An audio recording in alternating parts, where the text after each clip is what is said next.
बच्चों, स्वागत है आपका हमारे इस YouTube चैनल यूपी फिजिक्स 11 में। आज हम एक नया चैप्टर समझने जा रहे हैं और वो चैप्टर क्या है मैंने नोट कर रखा है, आदर्श गैस का व्यवहार तथा अणुगति सिद्धांत, जो कि सिलेबस के हिसाब से 6 नंबर का पूछा जाना चाहिए। इससे पहले हम लोगों ने जो है थर्मोडायनामिक्स उष्मागतिकी का चैप्टर समझा और उससे कुछ रिलेटेड न्यूमेरिकल भी किए थे। तो आज हम ये नया चैप्टर शुरू करेंगे और इससे पहले जो है हम आदर्श गैस के बारे में जान लें। हालांकि हमने पहले भी बताया है कि आदर्श गैस किसे कहते हैं, लेकिन व्यवहारिक गैस अलग हैं और आदर्श गैस एक ऐसी कल्पना की गई है कि वो गैस इस तरह का व्यवहार करती होगी। तो आदर्श गैस उस गैस को कहते हैं जो दाब तथा ताप के प्रत्येक अवस्था में बॉयल तथा चार्ल्स के नियमों का पालन करती है तथा इसके अणुओं के बीच लगने वाले आकर्षण बल का मान शून्य होता है, या कहें आकर्षण बल जो लग रहे हैं अणुओं के बीच वो नगण्य हैं, उनको छूना जा सकता है। तो ऐसी गैस जो है आदर्श गैस होती है। तो व्यवहारिक रूप से तो कोई गैस आदर्श नहीं है, लेकिन ऐसा पाया गया है कि जो हमारी कुछ गैसें हैं जैसे हाइड्रोजन है, हीलियम है, वो आदर्श गैस की तरह व्यवहार करती हैं। और सभी गैसें जो है लगभग, यदि उनका ताप उच्च हो और दाब निम्न हो, उच्च ताप और निम्न दाब की अवस्था में गैसों का व्यवहार आदर्श गैस जैसा हो जाता है लगभग। और विशेष करके हाइड्रोजन और हीलियम जो गैसें हैं उनको हम आदर्श गैस लगभग मान सकते हैं। तो आदर्श गैस का ही ये चैप्टर है, आदर्श गैस से ही रिलेटेड। इसके बारे में कुछ जो है और बातें हैं, आगे हम पढ़ेंगे। तो सबसे पहले हम बात करते हैं आदर्श गैस की अवस्था समीकरण। किसी गैस की दी गई मात्रा के लिए, और गैस कौन है? आदर्श गैस है। किसी आदर्श गैस की के दिए गए द्रव्यमान के लिए उसके दाब, आयतन तथा ताप में एक संबंध प्राप्त होता है। उसी संबंध को हम आदर्श गैस की अवस्था समीकरण कहते हैं। और निश्चित रूप से आप लोग जानते होंगे वो समीकरण है पीबी बराबर एनआरटी या म्यू आरटी। उसी को हम पहले यहां पर निकालेंगे और समझेंगे। तो उसके लिए हमने देखिए यहां पर हमने नोट भी कर रखा, आदर्श गैस क्या है? वह गैस जो दाब तथा ताप की प्रत्येक अवस्था में बॉयल तथा चार्ल्स के नियमों का पालन करती है तथा जिसके अणुओं के बीच लगने वाले आकर्षण बल नगण्य होते हैं, आदर्श गैस कहलाती है। तो आदर्श गैस की अवस्था समीकरण, आदर्श गैस के दिए गए द्रव्यमान के लिए उसके दाब, आयतन तथा ताप में प्राप्त संबंध को आदर्श गैस की अवस्था समीकरण कहते हैं। अब इसको कैसे निकालते हैं इसको सीख लेते हैं। तो हमने मान लिया है कि माना किसी गैस का परम ताप T1 को स्थिर रखते हुए यदि उसका दाब जो है P1 से P2 कर दिया जाए, तो जब दाब बढ़ाएंगे तो आयतन बदल जाएगा। तो उसका आयतन V1 से V' हो जाए तो बॉयल का नियम लगाया और बॉयल के नियम से ये रिलेशन आया P1 V1 बराबर है P2 B'। तो B' का मान निकाल लिया। अब क्या करेंगे इसी से आगे, अब गैस का दाब स्थिर रखते हुए इस समय दाब क्या है? P2 है। P2 हो गया है ना, पहले P1 था, P2 हो गया। रखते हुए P2 को स्थिर रखते हुए गैस का ताप T1 से T2 कर दिया जाए तो उसका आयतन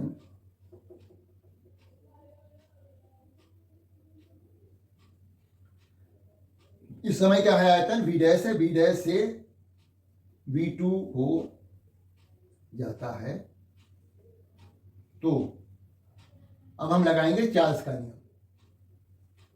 के नियम से। तो चार्ल्स के नियम से हम ये समीकरण पहली है और चार्ल्स का नियम लगा करके एक दूसरी समीकरण प्राप्त करेंगे।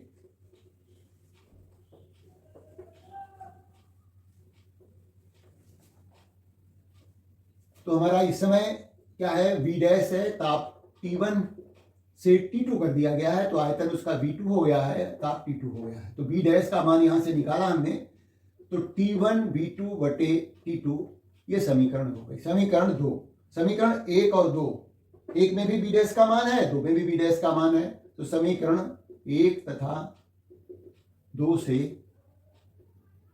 क्या है कि P1 V1 बटे P2 बराबर है T1 V2 बटे T2। P1 को इधर ले जाइए, T1 को इधर ले आइए, P1 V1 बटे T1 बराबर हो जाएगा P2 V2 बटे T2। तो P1 V1 बटे T1 बराबर है P2 V2 बटे T2। तो इसका मतलब क्या हुआ, अर्थात हम लिख सकते हैं P V बटे T जो है एक नियतांक है, और इसी नियतांक को हम R कहेंगे। यदि मोलों की संख्या, गैस के मोलों की संख्या म्यू है, तो यहां पर लिखेंगे नियतांक की जगह म्यू आर। तो पी वी बराबर हो गए म्यू आर टी। यही आदर्श गैस की अवस्था समीकरण है। यहां आर गैस नियतांक है तथा म्यू जो लिखा गया है वो है मोलों की संख्या। दिए गए द्रव्यमान में मोलों की संख्या है, मोलों की संख्या है। जितनी हमने गैस ली थी उसमें कितने मोल गैस थी वो यहां पर लिखा गया है। और आर का मान याद रखेंगे, 8.31 जूल पर मोल केल्विन के, ये मान होता है आर का। आर बराबर होता है 8.31 जूल पर मोल केल्विन। हालांकि इसको जो है हम निकाल भी सकते हैं, ऐसी कोई दिक्कत नहीं है। मात्रक कैसे निकालते हैं ये भी जरा सीख लीजिए। देखिए आर का मान कितना आएगा, यहां से देखिए आर बराबर हो जाएगा P V upon mu T. देखिए मोल तो ये संख्या है, तो इसका तो कोई मात्रक होगा नहीं। ये दाब है, ये आयतन है ना। तो दाब बल बटे क्षेत्रफल होता है ना। तो बल बटे बल का मात्रक जो है न्यूटन होता है ना। देखिए न्यूटन और क्षेत्रफल मीटर का वर्ग गुणा मीटर घात 3। ये देखिए इसका जो मात्रक है कुछ नहीं है, कोई मात्रक नहीं संख्या, इसका केल्विन होता है, के लिख देते हैं के। तो देखिए ये मीटर स्क्वायर से 1 मीटर कट जाएगा। ये देखिए यहां पर मीटर स्क्वायर, ये न्यूटन मीटर आ गया है ना। तो ये जो मात्रक है ये न्यूटन मीटर, तो क्या हो गया न्यूटन मीटर बल गुणा विस्थापन यानी कार्य का हो गया। तो इसलिए जो है ये न्यूटन मीटर हो गया, तो ये जूल हो गया इसका मात्रक। और नीचे बटे क्या आया था, मोल आया था, मोल को मोल लिख दिया और केल्विन लिख दिया। तो इस तरह से ये मात्रक हमें आर का प्राप्त हो जाता है। इसकी संख्या हमें याद रखनी है, मान जो है आर का इतना होता है। हम इसकी बीमा भी इसी तरह से लिख सकते हैं, है ना। आर का गैस नियतांक की बीमा लिखनी है वो भी लिख सकते हैं, क्योंकि देखिए जूल क्या है, कार्य का मात्रक है, तो कार्य की बीमा लिख दीजिए m(L2 T-2), और मोल की बीमा है इन राशि है केल्विन, और लिख दीजिए K-1। तो ये आर की बीमा हो गई।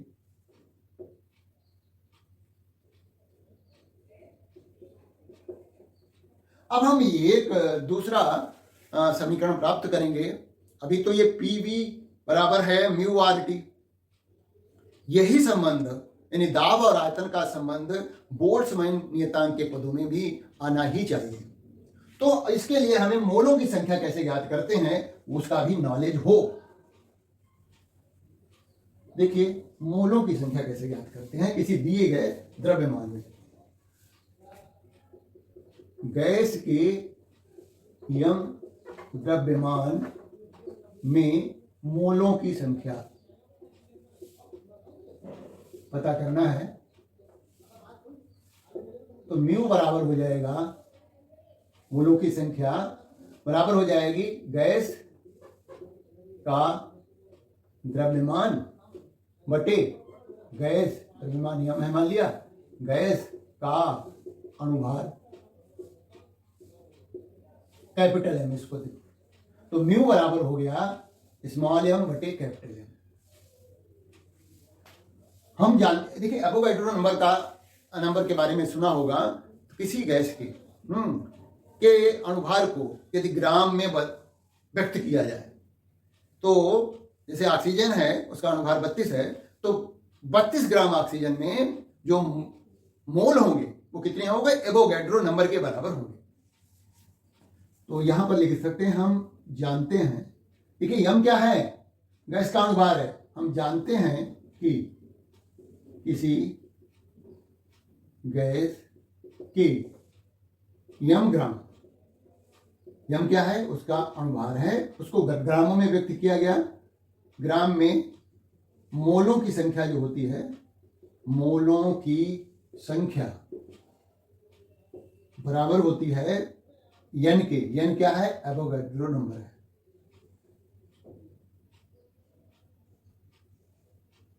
संख्या है जिसका मान होता है 6.02 गुणा 10 की घात 23, एवोगाड्रो नंबर है। इसी को हम लिखेंगे ऐसे कि यम ग्राम में मोल कितने होते हैं, एन होते हैं। तो 1 ग्राम में मोल कितने हो गए, एन बटे एम। इसलिए एम ग्राम में मोलों की संख्या जो है वो एन बटे एम इंटू एम हो गई। तो ये हमारा एन आ गया, एन बराबर आ गया एन बटे कैपिटल एन बटे एन। क्या है कैपिटल एन, एवोगाड्रो नंबर है। एम क्या है, किसी गैस का अनुभार जो कि ग्रामों में व्यक्त किया गया है, और यम क्या है, गैस की मात्रा है, यानी गैस का द्रव्यमान है। तो ये एन का मान आया, ठीक है ना। इसको इधर ले आते हैं, है ना, यहां पर देख लीजिए, पहले फिर तुलना करते हैं। तो ये हो गया हमारा, देखिए स्मॉल एन बटे कैपिटल एन बराबर हो गया एम बटे कैपिटल एन। हमने क्या किया है, इस कैपिटल एन को इधर ले आए हैं। ये समीकरण 2 हो गई। अभी हमने जो समीकरण लिखी थी, अवस्था समीकरण किसी आदर्श गैस की, वो क्या थी उसको जरा समझे। दोबारा लिखते हैं, पीवी बराबर म्यू आर टी था। तो इसकी जगह हम ये लिख सकते हैं, पीवी बराबर हो गया स्मॉल एम बटे कैपिटल एम आर टी है। अब एम बटे स्मॉल एम बटे कैपिटल एम का मान जो है, समीकरण इसको 3 ले लेते हैं। समीकरण 3 से स्मॉल एम बटे कैपिटल एम की जगह पर स्मॉल एन बटे कैपिटल एन लिख देते हैं, है ना। तो पी वी बराबर हो जाएगा स्मॉल एन बटे capital M capital N R T. तो ये देखिए एन आर बटे एन टी, ये एक समीकरण बनकर के आ रही है। देखिए पी वी बराबर हो गया एन, इसको कहते हैं के, स्मॉल के है ये टी। ये क्या है, यहां पर एक नई समीकरण समझो, अवस्था समीकरण प्राप्त हुई है। और यहां पर यहां के बराबर है आर बटे एन। आर गैस नियतांक है, एन जो है मोलों की संख्या है। किसी गैस के ग्राम अनुभार में, किसी गैस के ग्राम अनुभार में मोलों की संख्या एवोगाड्रो नंबर के बराबर होती है। इसको कहते हैं बोल्ट्जमैन नियतांक। नियतांक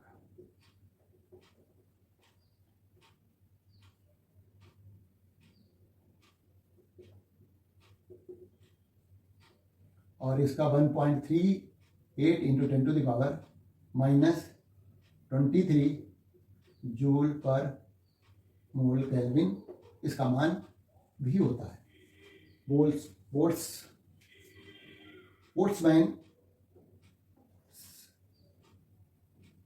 कांस्टेंट ये मान हो गया। तो ये हमारे पास एक नई समीकरण आई, इसका भी कहीं पर यूज होगा, है ना, आगे चल करके। तो इसको हमें याद रखना चाहिए। अब हम बात करेंगे अपने अगले टॉपिक की, जो कि काफी इंपॉर्टेंट है और हमने उसके बारे में जो है नोट कर रखा है, और वो है अणुगत सिद्धांत के अभिगृहित postulate of kinetic theory of gases.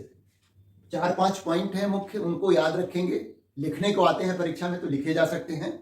इसी के आधार पर, इन्हीं पोस्टुलेट के आधार पर किसी आदर्श गैस द्वारा बर्तन की दीवारों पर लगाए गए दाब की गणना भी करेंगे।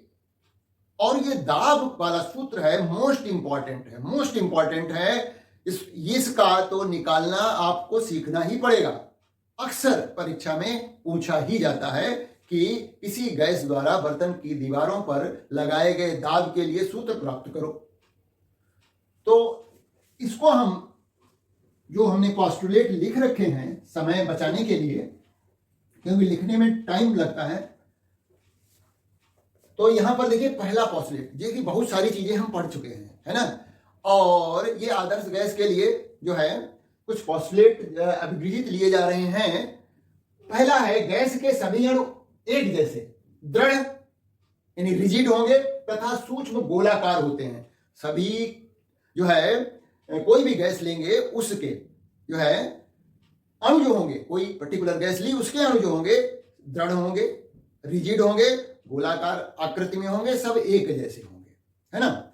और उनका अपना आयतन, अणुओं का अपना आयतन जो है वो गैस के आयतन की तुलना में नगण्य है। यानी उन अणुओं का आयतन गैस के पूरे आयतन की तुलना में नगण्य है, उसको छुड़ा जा सकता है। पहला पॉइंट था। दूसरा कि साधारणतया अणु जो है आपस में एक दूसरे पर कोई आकर्षण बल लगाते नहीं है, क्योंकि हमने आदर्श गैस की बात की है। साधारणतया वे एक दूसरे पर जो है कोई बल नहीं लगाते। वो एक नियत वेग से एक सीधी रेखा में चलते हैं और एक दूसरे से टकराते हैं। यानी दो टक्करों के बीच वो एक सीधी रेखा में चलते हैं। अब हमें टक्करों के बारे में बताना है।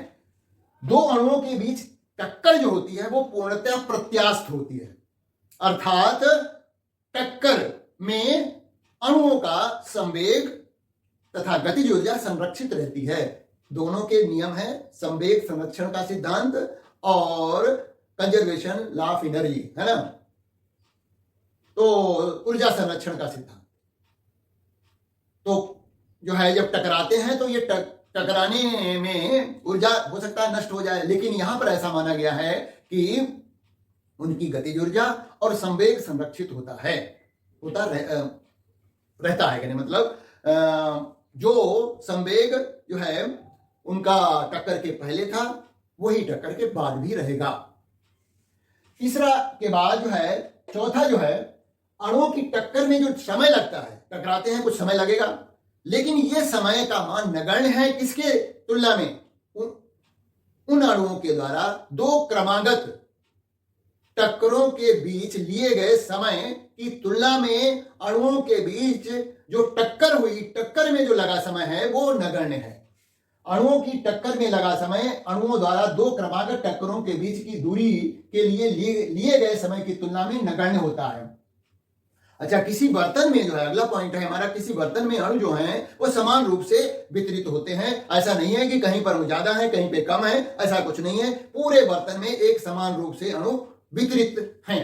अंतिम पॉइंट है, चूंकि अणुओं का द्रव्यमान नगण्य है और वेग काफी अत्यधिक है, तो इसलिए अणुओं की गति पर गुरुत्वाकर्षण का कोई प्रभाव नहीं पड़ता है। यानी इनकी गति जो होती है वो गुरुत्वाकर्षण से प्रभावित नहीं होती, क्योंकि हमने इनका द्रव्यमान नगण्य लिया है और काफी तेजी से गति कर रहे हैं, और द्रव्यमान के कारण ही जो है गुरुत्वाकर्षण बल लगता है। क्योंकि द्रव्यमान नगण्य है इसलिए जो है इन पर गुरुत्वाकर्षण का प्रभाव, इनकी गति पर, अणुओं की गति पर गुरुत्वाकर्षण का प्रभाव नहीं पड़ता है या फिर नगण्य होता है।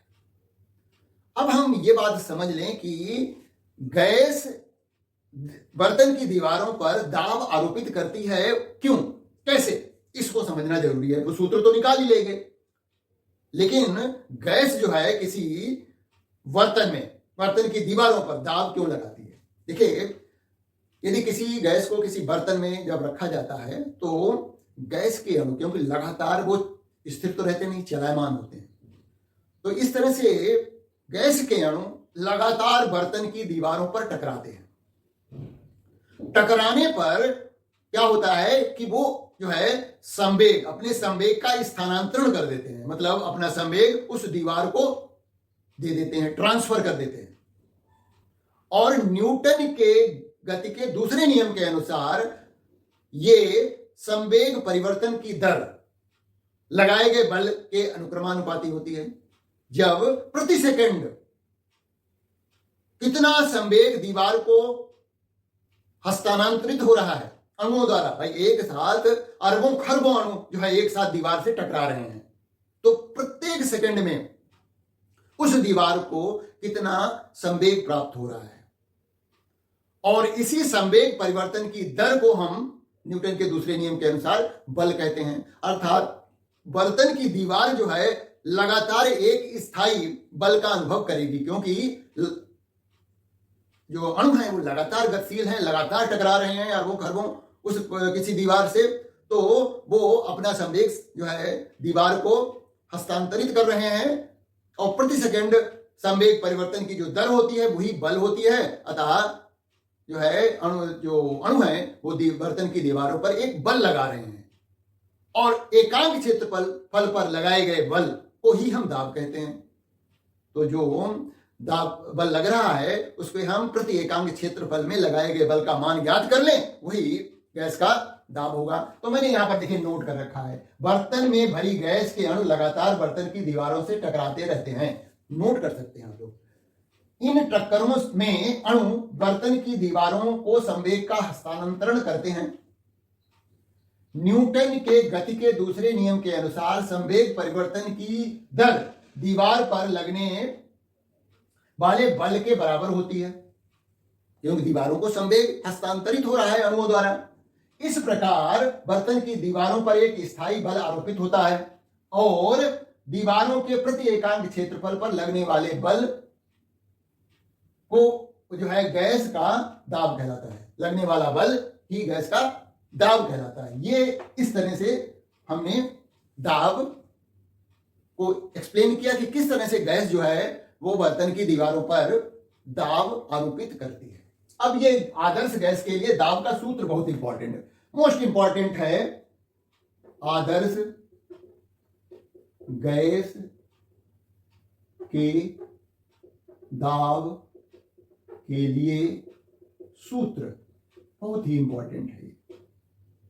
थोड़ा बड़ा है, टाइम लगता है इसको डिराइव करने में, निकालने में। तो देखिए इसके लिए हम एक घनाकार बर्तन लेते हैं, चित्र बनाते हैं।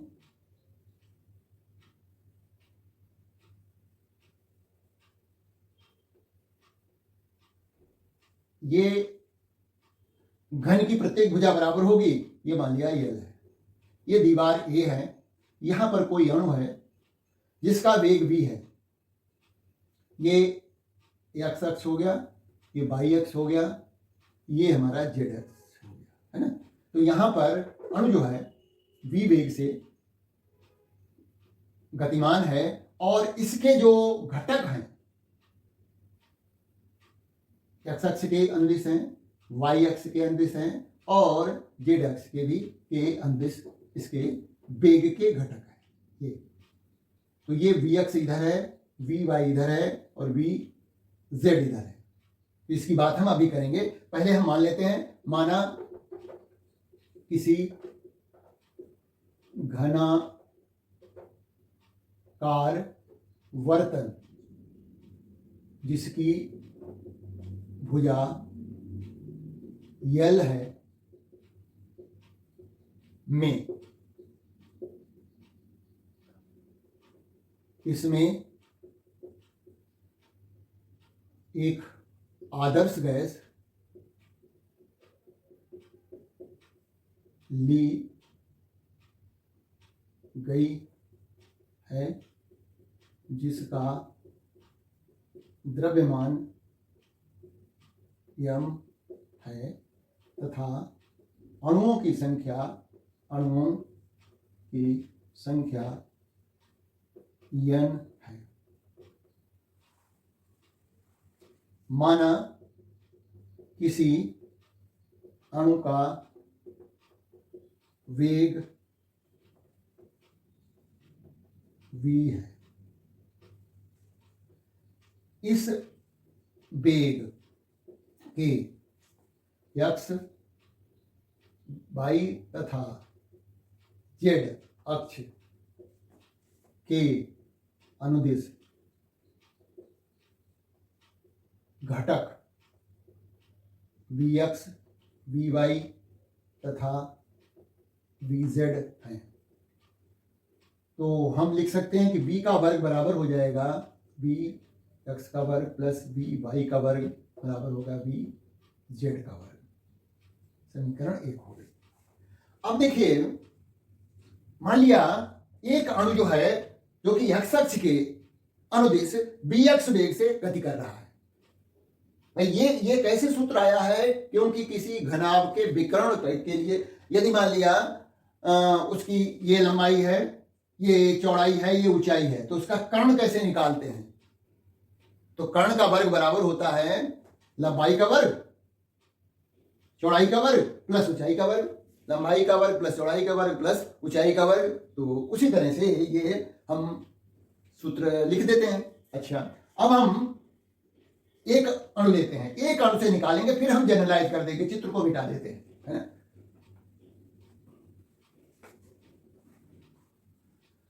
माना कोई अणु x अक्ष के अनुदिश, x अक्ष के अनुदिश गति करता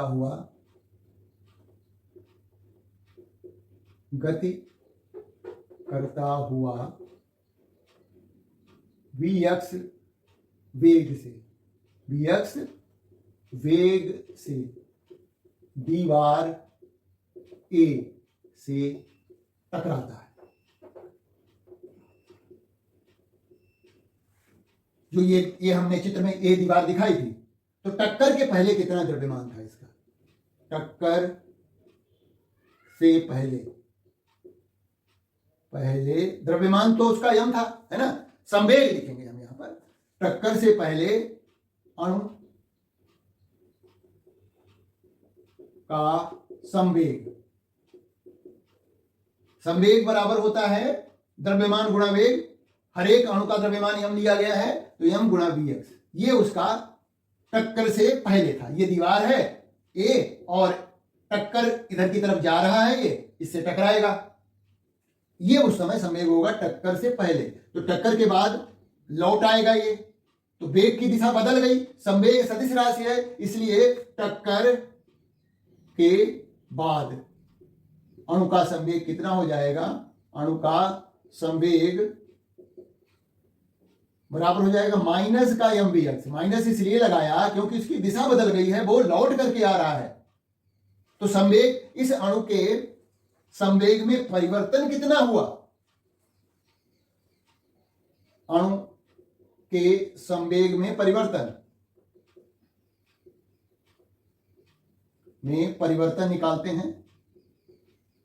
निकालते हैं अंतिम संवेग माइनस प्रारंभिक संवेग। तो ये हो गया -2mvx। इतना तो अणु का संवेग में परिवर्तन हुआ, तो परिवर्तन तो नहीं होना चाहिए संवेग संरक्षण के सिद्धांत के अनुसार। इसका मतलब यह हुआ कि ये अणु जो है इतना ही संवेग दीवार को ट्रांसफर कर देगा, हस्तांतरित कर देगा, है ना। तो अतः और धनात्मक चिन्ह होगा उसका। अतः अणु द्वारा दीवार A को हस्तांतरित संवेग बराबर हो जाएगा 2mvx। ये एक टक्कर में इतना संवेग, ये एक टक्कर में हो रहा संवेग, एक टक्कर में इतना संवेग हस्तांतरित हो रहा है दीवार को। अब देखते हैं कि कोई अणु इस दीवार पर टकराने के पश्चात वो क्या करेगा, उसको जरा समझते हैं। देखिए ये दीवार है, इसके विपरीत दिशा में ये एक और दीवार है, तो ये और इसकी भुजा की लंबाई जो है एल है। अब मान लिया कोई अणु यहां पर टकराया, ठीक है, वी एक्स वेग से टकराया। अब टकराने के पश्चात क्योंकि टक्कर पूर्णतः प्रत्यास्थ है तो उसी वेग से वापस लौटेगा, इसकी विपरीत दिशा में इससे दीवार से टकराएगा। तो यहां पर टकराया, उसके बाद उसके अपोजिट जो दीवार थी उससे टकराया तो यल दूरी तय की। फिर टकराने के पश्चात इस दीवार से टकराने के पश्चात पुनः इस पर टकराया। एक टक्कर के बाद दोबारा टकराने में वो कितनी दूरी चलेगा भाई, वापस लौटेगा इस दीवार तक। फिर इस दीवार से टकराने के पश्चात पुनः उसी दीवार पर फिर से टकराएगा जाकर के। तो एक टक्कर के बाद पुनः टकराने में इस कोई अणु एक टक्कर के पश्चात पुनः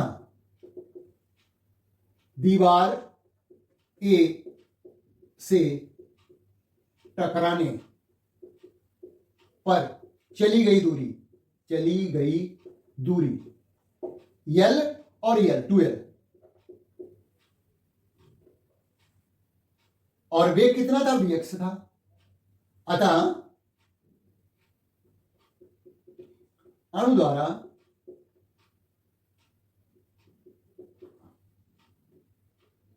पुनः टकराने में लिया गया समय जो होगा, समय बराबर होता है दूरी बटे वेग, तो ये 2l बटे vx। इतनी देर के बाद वो कोई अणु जो है लगातार इतने समय के बाद फिर टकराएगा। इतने सेकंड के बाद वो फिर से टकराएगा दीवार ए से। इस तरह से वो लगातार दीवार ए से इतने सेकंड के बाद टकराता रहेगा। तो प्रति सेकंड टक्करों की संख्या कितनी हो जाएगी भाई, क्योंकि अणुओं का वेग बहुत अधिक है, तो प्रति सेकंड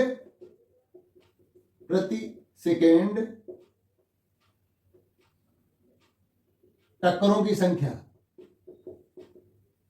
हम केवल एक अणु को लेके चल रहे हैं और दीवार ए से टकराने वाले प्रति सेकंड टक्करों की संख्या, या लिख दीजिए दीवार ए से प्रति सेकंड टक्करों की संख्या निकालनी है। देखिए अणु द्वारा इतने समय के बाद 2l बटे bx समय के बाद लगातार फिर से टकराएगा, फिर 2l बटे bx समय लेगा, फिर टकराएगा। तो इस तरह से टक्करों की संख्या क्या हो जाएगी, 1 बटे 2l। एक सेकंड में, इतने सेकंड में एक टक्कर हो रही है, तो एक सेकंड में कितनी टक्करें होंगी भाई, एक बार टक्कर हो गई, अब पुनः टक्कर जो हो रही, दोबारा जो टक्कर हो रही है उसमें कितना टाइम लग रहा है, वो लग रहा है 2l बटे bx। 2l बटे bx दोबारा जब टक्कर होगी उसका समय है, मतलब इतने सेकंड में वो पुनः टकराएगा। तो इतने सेकंड के बाद 2l बटे bx सेकंड के बाद जो है वो टक्कर हो रही है एक, इसलिए एक सेकंड में कितनी टक्करें होंगी, 1 बटे इतना, वही हम लिख रहे हैं। तो बराबर हो जाएगा 1 गुणा bx बटे 2l। तो ये जो है दीवार ए से प्रति सेकंड टक्करों की संख्या vx बटे 2l है। अच्छा, और ये एक सेकंड में इतनी टक्करें हो रही हैं, इतनी, और एक सेकंड में कितना संवेग हस्तांतरित हो रहा था दीवार को हम निकाल चुके हैं। अतः प्रति सेकंड दीवार ए को हस्तांतरित संवेग बराबर हो जाएगा एक टक्कर में हस्तांतरित संवेग, एक टक्कर में हस्तांतरित संवेग गुणा टक्करों की संख्या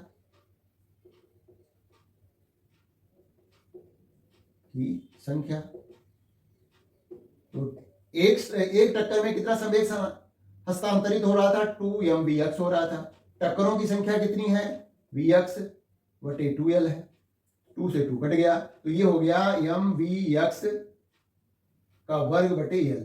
तो प्रत्येक सेकंड में इतना संवेग हस्तांतरित हो रहा है, और इसका मतलब संवेग परिवर्तन की दर यही हो गई, तो इसका मतलब बल यही हो गया।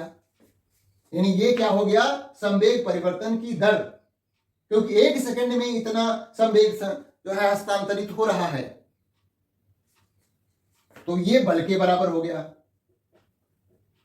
यानी वो एक अणु इतना बल आरोपित करेगा, न्यूटन के नियम के अनुसार है ये, न्यूटन के द्वितीय नियम के अनुसार जो संवेग परिवर्तन की दर होती है वही बल के बराबर होती है। तो ये हो गया बल।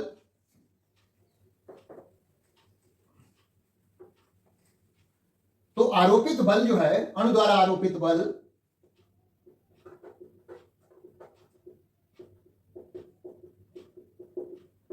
बल बराबर हो गया इतना mvx वर्ग बटे l, और बल बटे क्षेत्रफल जो होता है वो दाब होता है। अतः अणु द्वारा लगाया गया दाब बराबर हो जाएगा बल बटे क्षेत्रफल। तो दाब जो हो जाएगा हमारा पी एक्स बराबर, अभी हम पी एक्स लिख रहे हैं, फिर पी लिख देंगे जब हम एक्स अक्ष के अनुदिश जो है को जनरलाइज करेंगे। अभी तो हम ये दाब हो जाएगा बल बटे क्षेत्रफल, बल है mvx का वर्ग बटे l, और क्षेत्रफल कितना हो जाएगा, इतना। तो इतना दाब एक अणु आरोपित करेगा। तो इस तरह से यदि हम सारे अणुओं को ले लें, भाई n अणु हैं तो अतः सबको जोड़ना पड़ेगा, अतः n अणुओं द्वारा दीवार A पर आरोपित दाब P बराबर हो जाएगा m बटे l, ये l क्यूब होगा, देखिए l स्क्वायर और ये l क्यूब होगा, l क्यूब। और ये पहला अणु था तो हम लेके देखिए mv1x square plus mx2x square plus dash dash dash plus vxn का स्क्वायर, सबको जोड़ दिया।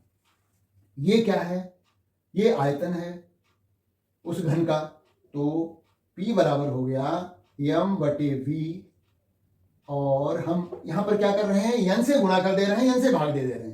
तो इसको देखिए l क्यूब की जगह पर v लिख दिया है, n से गुणा किया है और n से ही भाग दे देंगे, vx1 का स्क्वायर vx2 का square plus dash dash dash vxn का स्क्वायर बटे n। तो ये क्या हो गया, उसके बेगों का, अणुओं के बेगों का, यानी ये जो एक्स एक्सिस के अनुदिश चल रहे हैं और दीवार ए से टकरा रहे हैं, उनके बेगों के वर्गों का माध्य है, एवरेज निकाला है। बेगों के वर्गों का माध्य निकाला हमने, एवरेज निकाला, क्योंकि नंबर ऑफ जो है अणु, नंबर ऑफ एटम से डिवाइड कर भाग दे दिया है, बेगों का वर्ग किया, उनको जोड़ा और संख्या से, अणुओं की संख्या से भाग दे दिया। तो हमें ये क्या, वर्ग का माध्य हो गया, बेगों के वर्गों का माध्य हो गया, अणुओं के बेगों के वर्ग का माध्य हो गया, है ना।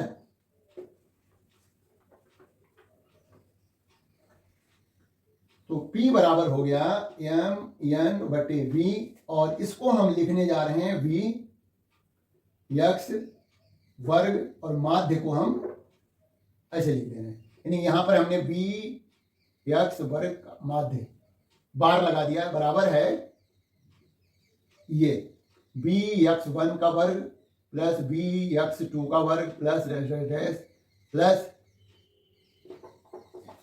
vxn का वर्ग बटे n। ये है इसका मान, vx वर्ग का बार का मान, ये।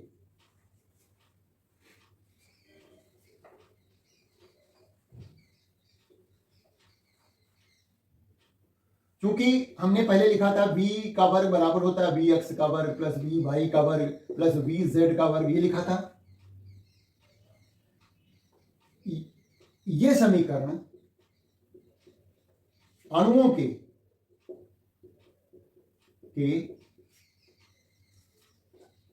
वेगों के वेग के वर्ग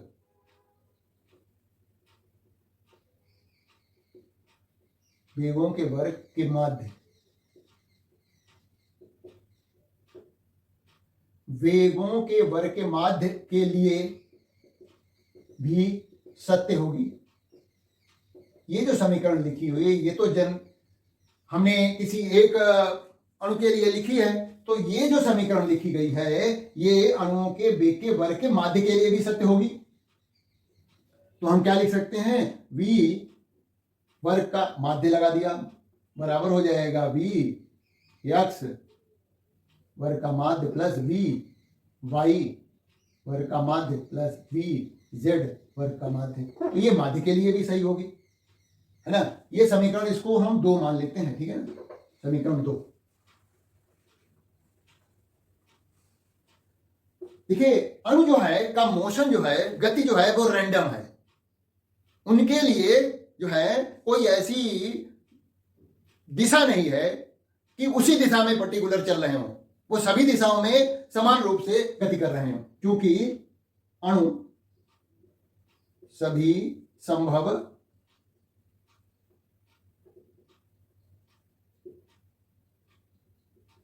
दिशाओं में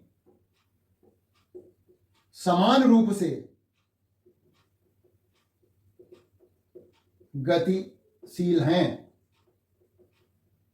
अतः क्या होगा, जितना vx इसका मान होगा उतना ही y का भी मान होगा, मतलब y अक्ष के अनुदिश भी उतने ही चल रहे होंगे, और यानी वेगों का वर्ग होगा, वर्ग माध्य होगा। उसी तरह से ये z अक्ष के एलॉन्ग जो है, z अक्ष के अनुदिश वेगों के वर्ग का माध्य होगा। यानी जितना x अक्ष के अनुदिश अणुओं के वेगों का वर्ग माध्य है, उतना ही अणुओं का y अक्ष के अनुदिश वेगों के वर्ग का माध्य है, उतना ही z अक्ष के अनुदिश अणुओं के वेगों का वर्ग माध्य है। अर्थात इस समीकरण से हम क्या लिख सकते हैं, अतः v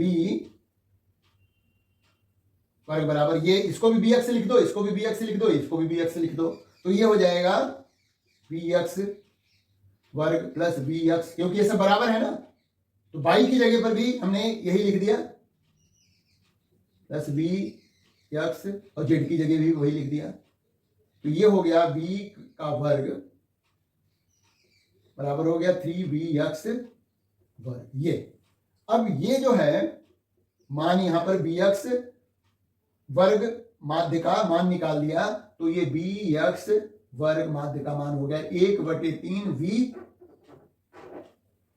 वर्ग का माध्य। अब इसका मान समीकरण 2 में रखेंगे, ये bx वर्ग का माध्य का यहां पर रख देते हैं। अतः समीकरण 2 से, समीकरण 2 में ये मान रख दीजिए, ये वाला मान यहां पर रखेंगे, तो दाब बराबर आ जाएगा हमारा, देखिए दाब का मान आ जाएगा P बराबर हो जाएगा, समीकरण इसको 3 कर सकते हैं, है ना। समीकरण 3 से P बराबर हो गया mn/v, और इसकी जगह पर हमारा आ गया 1/3 v। तो इस तरह से दाब का हमें सूत्र प्राप्त होने जा रहा है। 1/3 पहले लिख दिया, mn/v और v यहां पर लिख सकते हैं, ये सूत्र आ गया है। वैसे तो यहां पर v वर्ग क्या है, अणुओं के वेगों के वर्गों का माध्य है। अणुओं के वेगों के वर्गों का माध्य है ये, तो ये सूत्र हमें गैस द्वारा अणुओं गैस के अणुओं द्वारा बर्तन की दीवारों पर लगाया गया दाब का सूत्र याद आ गया। यम क्या है, यहां पर एक अणु का द्रव्यमान है। यन क्या है, पूरे बर्तन में अणुओं की संख्या है। तो ये पूरा द्रव्यमान कह सकते हैं। इसको लिख सकते हैं P बराबर होगा 1/3 यम बटे V और V ये यहां पर हमने यम एन की जगह पर कैपिटल एम लिख दिया। पूरा द्रव्यमान जो गैस का कुल द्रव्यमान हमने यहां लिख दिया। तो ये भी सूत्र है।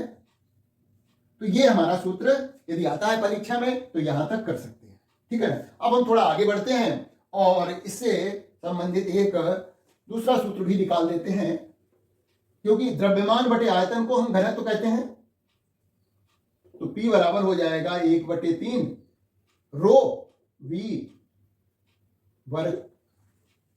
यहां पर जो है यम बटे V बराबर होता है रो घनत्व।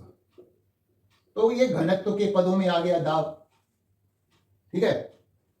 अब हम क्या करें, बस ये अलग अलग रूप हैं उसी सूत्र के। P बराबर है 2/3 लिखा हमने और यहां पर लिख दिया 1/2 रो B का वर्ग ऐसे लिख दिया। ये क्या हो गया, ये हो गई एकांक आयतन की माध्य गतिज ऊर्जा। अणुओं के एकांक आयतन की माध्य गतिज ऊर्जा है। तो P बराबर हो गया 2/3 गुणा अणुओं की एकांक आयतन की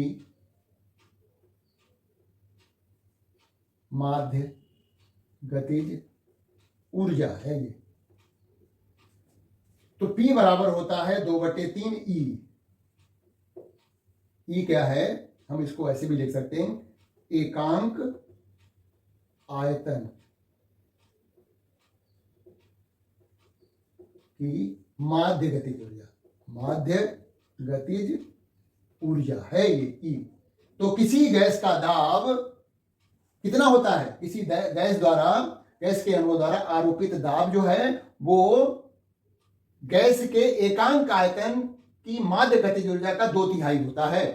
ऐसे भी पूछा जा सकता है परीक्षा में, ये सिद्ध करके दिखाओ, है ना।